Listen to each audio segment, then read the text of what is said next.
باب ما جاء لا تقبل الصلاة بغیر طهور. المن بغیر د طهارت نه قبليږي. حدیث مبارک کې دا ټکی را روان دي چې لا تقبل الصلاة بغیر طهور یا الا بطهور. محدثینو مخکې طریقه د قبول د لفظ په عنوان کې څه تشریح کړی ده.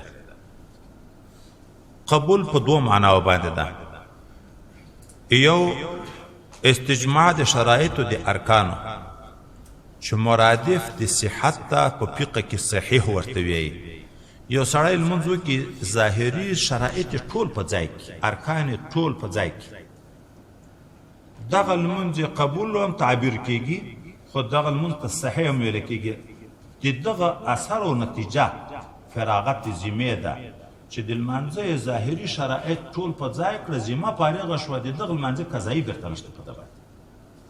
یو د قبول دا معنا ده، صحیح هم ورته ویل کیږي.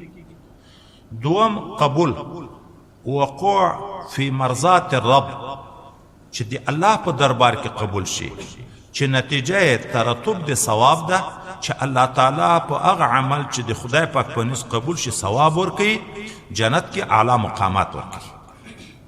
دلته هغه معنا کې بحث نه ده. ولې هغه قبولي موږ ته نه ده معلوم چې فتوا په وکړو چې دغه د دغه سړي لمونځ قبول شو که نه شو قبول.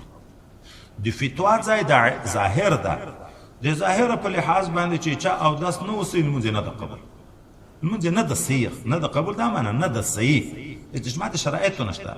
نو لا تقبلو کې دلته نه پې د قبول دغه د شریعت ظاهره قبول تر مراده، هغه قبول چې د خدای پاک په نسبت باندې مرتب علیه د ثواب ده که نه ده، هغه خو موږ ته حال نه ده معلوم. ظاهري شرایط به ټول په ځای وي، ارکان به ټول په ځای وي، خو نیت به یې خراب وي. په یغه عبادت ثواب شته؟ ثواب څه کوي؟ عقاب ده. ثواب څه کوي؟ عقاب ده. نو دغه معلومات موږ ته نشته. دا د قبول د لفظ د باب ټکی مابل ورځ بخاري کې ما يدخل ويخرج منه ته، او چې مسائل جمع کې نو سړی یو باب د علم ته پکې ور داخليږي. نو نه قبليږي المنځ بغیر طهور. طهور یو د عمل د اودس کولو چې ته لګیا یې، یو هغه اوبه دي چې په هغه باندې اودس کوي، یو باندې هم اطلاق کیږي. دا تا په عمل هم دلته طهور، دا د تا عمل کول اودس کول دغه تر مرادي.